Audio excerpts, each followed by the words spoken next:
Hello student, स्वागत है आप सभी का मेरे यूट्यूब चैनल पर। मैं अर्चना त्रिपाठी और आज का टॉपिक है 12th क्लास का पवन दूतिका का फर्स्ट चैप्टर काव्य का और उसका आगे का फोर्थ पार्ट आज मैंने बनाया है। फोर्थ पार्ट का तो फर्स्ट, सेकंड और थर्ड पार्ट मैं ऑलरेडी अपलोड कर चुकी हूँ और ये है उसका फोर्थ पार्ट।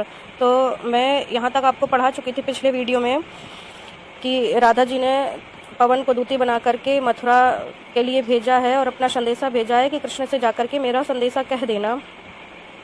तो जाते हुए रास्ते में जितने भी उन्होंने बताया कि जितने भी आपको सौंदर्यशाली दृश्य मिलेंगे उनमें मोहित ना होकर के आपको आगे बढ़ना है और मथुरा जाना है मेरा संदेशा लेकर के। तो आइए पढ़ते हैं आगे का। आगे कह रही हैं कि जाते जाते पहुंच मथुरा धाम में उत्सुका हो, कि जब आप मथुरा धाम में यहाँ से जाते जाते जब आप मथुरा धाम में पहुंच जाएंगे तो यहाँ से तो मथुरा धाम में उत्सुका हो। उत्सुका हो माने उत्सुक होकर के। जब आप यहाँ से मथुरा धाम में जाएंगे, मथुरा में पहुंच जाओगे तो फिर वहाँ की अद्भुत शोभा, वहाँ की अद्भुत नगरी को देख करके आप अपने आप को रोक नहीं पाओगे, बल्कि स्वयं ही लालायित हो जाओगे। वहाँ पहुंचकर तुम स्वयं ही उसकी सुंदरता को देखने के लिए लालायित हो जाओगी। किंतु यहाँ पर क्या करना है, यहाँ पर तुम अपनी उत्सुकता को रोकना मत, लेकिन इसकी नगरी की अनुपम शोभा को देख करके उस पर मुग्ध हो जाना। क्या कह रही हैं? जाते जाते मथुरा धाम में उत्सुका हो, अपने आप को उत्सुक करके, अपने आप को इच्छुक करके न्यारी शोभा वर नगर की देखना, मुग्ध होना। वर माने होता है श्रेष्ठ, उस नगर की श्रेष्ठ नगर की शोभा को देखना और उस पर मुग्ध हो जाना, उस पर मनमोहित हो जाना। देखिए, तू होवेगी चकित लग के मेरु से मंदिरों को। तू उस वहाँ के नगर के मेरु माने होता है सुमेरु पर्वत के लिए कहा गया है। पर्वतों के समान ऊंचे ऊंचे पहाड़ जैसे मंदिरों को लख माने देख करके तू चकित हो जाएगी, आश्चर्यचकित हो जाएगी वहाँ के पहाड़ जैसे मंदिरों को देख करके। आभा वाले कलश जिनके दूसरे अर्क से हैं। आभा वाले माने होता है कांतिमान या चमकीले। कलश जिनके दूसरे अर्क से हैं, और अर्क माने होता है सूर्य। अर्क माने होता है सूर्य। तो तुम वहां पर सूर्य के समान चमकते हुए कलशों से युक्त सुमेरु पर्वत जैसे ऊंचे ऊंचे भव्य मंदिरों को देख करके विस्मित रह जाओगी, यानी आश्चर्यचकित हो जाओगी। वहां के सुमेरु पर्वत जैसे मंदिरों को देख करके, वहां के चमकीले आभा वाले कांति वाले कलश जो मंदिरों के ऊपर रखे हुए हैं वो ऐसे प्रतीत होंगे मानो ये दूसरे सूर्य के समान चमकने वाले हैं। तो उन मंदिरों को देख करके तुम विस्मित हो जाओगी। आगे देखते हैं। देखे पूजा समय मथुरा मंदिरों मध्य जाना, कि जब आप देखना कि यह पूजा का समय है तो मथुरा के मंदिरों के मध्य जाना माने मंदिरों के बीच में जाना। कि राधा पवन से कहती है कि जब मथुरा के मंदिरों में पूजा अर्चना की जा रही हो तो उस समय तुम वहां जाना, उस समय तुम उनके मध्य में जाना, वहां पर तुम पहुंच जाना। नाना वाद्यों मधुर स्वर की मुग्धता को बढ़ाना, और वहां पर जो नाना प्रकार के वाद्य यंत्र बज रहे हो पूजा के समय, आरती के समय, जो नाना प्रकार के वाद्य यंत्रों की आवाज आपको सुनाई दे रही हो तो उनके स्वर को सुनकर के मुग्धता को और बढ़ाना, और उसकी मुग्धता को, उसके मनोहर स्वरूप को और बढ़ा देना, उनकी मधुरता को और बढ़ा देना। किंबा लेके रुचिर तरु के शब्द कारी फलों को। किंबा माने होता है अथवा, लेके रुचिर तरु के शब्द, तरु माने होता है वृक्ष, किंबा माने अथवा, और तरु माने होता है वृक्ष।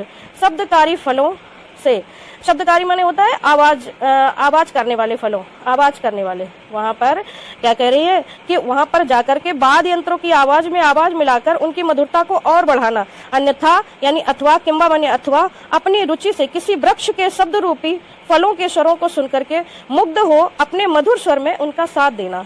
क्या कह रही है कि किंबा लेके रुचिर तरु के शब्दकारी फलों को धीरे धीरे मधुर रव से मुक्त हो बजाना। धीरे धीरे अपने भी स्वर को उसी स्वर में मिला करके और मंद मुग्ध हो करके उसी में बजाना और उनका साथ देना, जिससे कि उसकी सुंदरता को और बढ़ा सके। आगे देखिएगा, आगे कह रही हैं कि जब तुम मथुरा पहुंच जाओगे और कृष्ण को देखोगी, आगे के स्टेंजा में ये कह रही है कि जब मथुरा में पहुंच करके और कृष्ण को देखोगी तो कैसे पहचानोगी। तो उनकी जो पहचान है उसके बारे में कह रही हैं कि उनकी पहचान क्या है, कृष्ण की पहचान क्या है, उनको देख करके ही कैसे तुम पहचानोगी। तो तू देखेगी जलद तन को जा वहीं तदगता हो। क्या कह रही है कि जब तू, राधा जी पवन से कह रही है कि मथुरा जाने पर जब तुम, क्या कह रही है कि जलद तन माने होता है बादल के समान शरीर वाले, अर्थात श्री कृष्ण। जलद तन का मतलब होता है बादल, जलद माने होता है बादल, तन माने होता है शरीर। जलद तन माने होता है बादल के समान शरीर वाले अर्थात श्री कृष्ण को। तद्गता माने होता है तल्लीन होकर, तद्गता माने होता है तल्लीन होकर।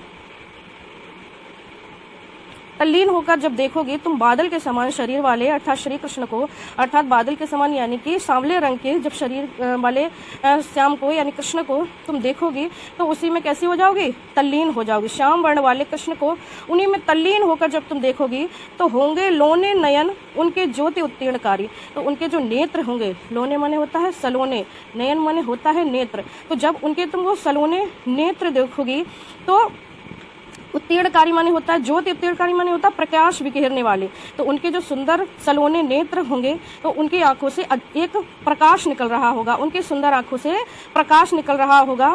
आगे क्या कह रही है, ज्योति उत्तीर्णकारी माने होता है प्रकाश निकलना।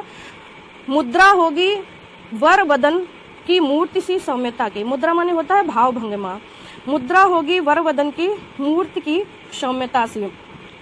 आगे क्या कह रही है, वर वदन माने होता है सुंदर मुख, वरवदन माने होता है सुंदर मुख, और सौम्यता माने होता है सुंदर कांति, सौम्यता माने सुंदर कांति। मूर्ति सी सौम्यता सी, मुद्रा होगी वरवदन की मूर्ति सी सौम्यता सी। उनकी जो मुद्रा होगी यानी कि उनका जो रूप होगा, उनका जो स्वरूप होगा, उनके मुख को देख करके ऐसा प्रतीत होगा जैसे ये मनोहर कोई सौम्य मूर्ति हो। उनको देख करके ऐसा लगेगा जैसे कोई कोमल या सुंदर मूर्ति हो। सीधे सादे वचन उनके सिक्त होंगे सुधा से, सिक्त माने होता है सींचे गए, और सुधा माने होता है अमृत, सुधा माने होता है अमृत। तो उनके जो वचन होंगे, उनके मुख से निकले हुए, उनके द्वारा बोले हुए शब्द ऐसा प्रतीत होगा मानो अमृत से सींचे हुए होंगे। ऐसा लगेगा मानो उनके मुख से जो भी वचन निकलेंगे, उनके मुख से जो भी बात निकलेगी, ऐसा प्रतीत होगा मानो कि यह अमृत से सींचे गए वचन होंगे। और इसमें इस सब में आपको पता ही होगा कि इस समय वियोग श्रृंगार है। तो वियोग श्रृंगार पूरे ही पाठ में जो है वो वियोग श्रृंगार है। तो आगे के लिए हम पढ़ते हैं कि नीले फूले कमल दल सी गात की श्यामता है, नीले फूले कमल दल सी श्याम की कमल दल सी गात की श्यामता है। नीले फूले कमल दल, कमल दल माने होता है कमल का समूह, दल माने होता है समूह, और गात माने होता है शरीर, शरीर। श्यामता माने होता है श्यामल, श्यामल गौर बड़ा है, श्यामल शरीर है उनका, श्यामला शरीर है उनका।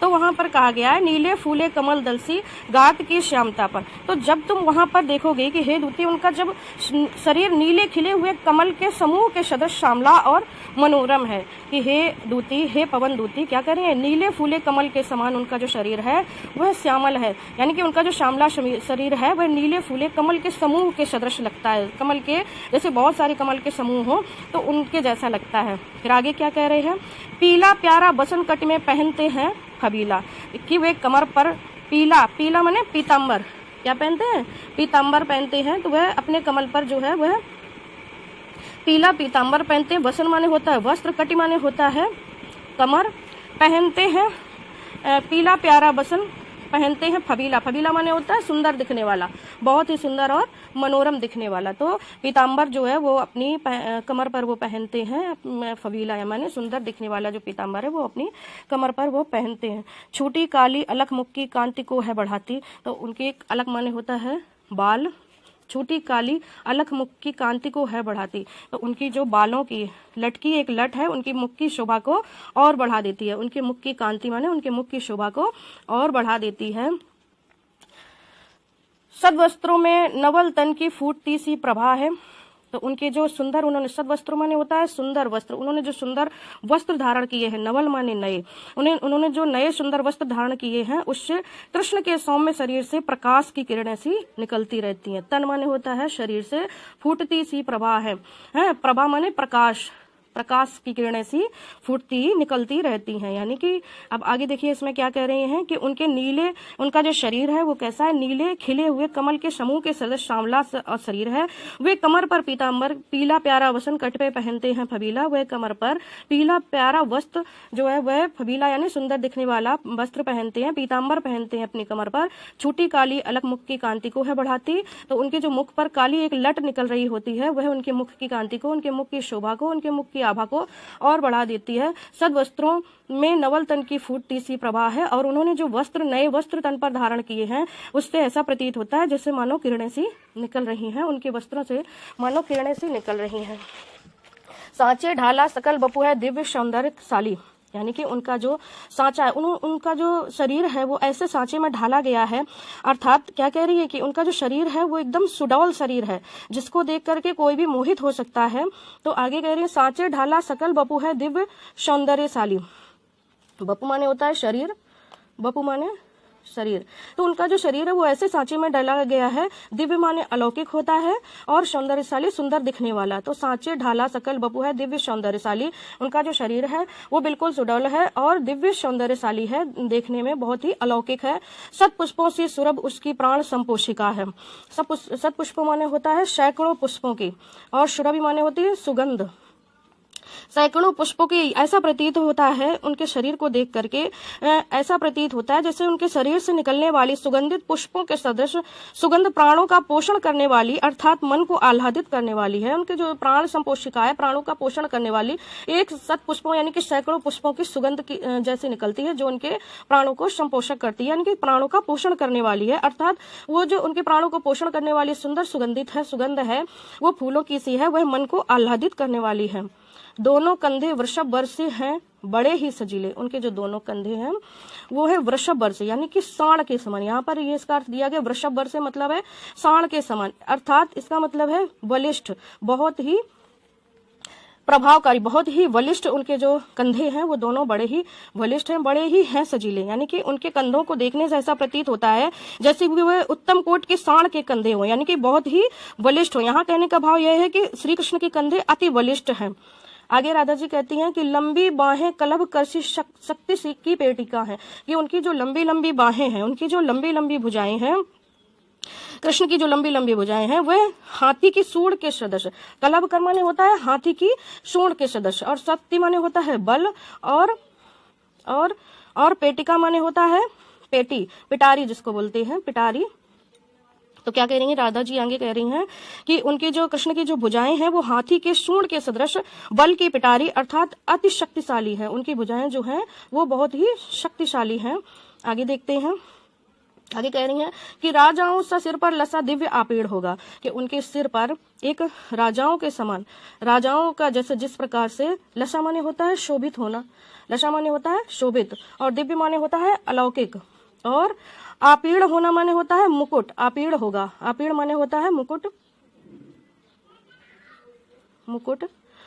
तो क्या कह रही हैं कि उनके सर पर, उनके मस्तक पर राजाओं के समान अपूर्ण सौंदर्य से युक्त मुकुट विराजमान होगा। उनके राजाओं का सा मुकुट सर पर दिव्य अलौकिक, आपीड़ माने मुकुट एक होगा, वो कैसा होगा, दिव्य मुकुट विराजमान होगा। शोभा होगी उभय श्रुति में स्वर्ण के कुंडलों की, और उनके कानों में स्वर्ण कुंडलों माने होता है सोने के कुंडल, और श्रुति माने होता है कान, उभय माने दोनों, दोनों कान जो हैं तो उनके दोनों कान मनोहर स्वर्ण कुंडलों से सुशोभित होंगे, मनोहर स्वर्ण कुंडलों से यानी सोने के कुंडलों से सुशोभित होंगे। नाना रत्ना कलित भुज में मंजू के यूर होंगे, और नाना प्रकार के रत्नों से जड़ित, उनकी दोनों भुजाओं में नाना प्रकार के रत्नों से जड़ित, रत्न जहाँ पर जड़ित होंगे, भुज में, भुज माने होता है भुजाओं में मंजू के यूर होंगे। तो उनके जो भुजाएं हैं उनमें रत्न जड़ित, नाना प्रकार के रत्न जड़ित भुजबंद धारण किए हुए होंगे। भुजबंद माने होता है जो बाहों पर धारण करते हैं, जिसको बाजूबंद भी बोलते हैं, उसको कहते हैं भुजबंद। तो नाना प्रकार के रत्नों से जड़ित उनके जो हाथ होंगे, उनके भुजाओं में बहुत सारे भुजबंद होंगे। केयूर माने होता है भुजबंद, केयूर माने भुजबंद होता है, भुजबंद। तो मोती माला लसित उनका कंबुसा कंठ होगा, मोती माला लसित, उनका जो मोती माला से उनकी जो गर्दन है, उनकी जो सुंदर सुडौल गर्दन है ना। तो कंबु माने होता है शंख के समान, कंबु माने क्या होता है, शंख के समान। उनकी जो लंबी सी शंख के समान, शंख जैसी सुंदर और सुडौल दिखने वाली उनकी गर्दन में मोतियों की माला होगी। उनकी जो उनका जो गर्दन होगी उसमें मोतियों की माला होगी, जिसका आकार शंख के समान होगा, शंख के समान कंठ पर मोतियों की माला होगी। ये श्री कृष्ण के स्वरूप का वर्णन करते हुए उनकी जो शोभा, श्री कृष्ण की शोभा बताई जा रही है, ये राधा जी द्वारा पवन को कृष्ण की शोभा बताई जा रही है, ताकि वह कृष्ण को जाते ही आसानी से पहचान सकें। तो इन सब पैराग्राफ में संयोग श्रृंगार है, और भाषा जो है वो खड़ी बोली है, अलंकार उपमा और अनुप्रास है, शैली प्रबंध है, गुण प्रसाद है, छंद मंदाक्रांता है, और शब्द शक्ति अभिदा है। तो तो ये तो था आज का वीडियो। उम्मीद है आपको पसंद आया होगा। अगर फिर भी आपको कोई डाउट है तो आप हमें कमेंट कर सकते हैं, और मेरे चैनल को please like, share and subscribe ज़रूर करें और शेयर करें ताकि और भी बच्चे इससे पढ़ सकें। Thank you for watching.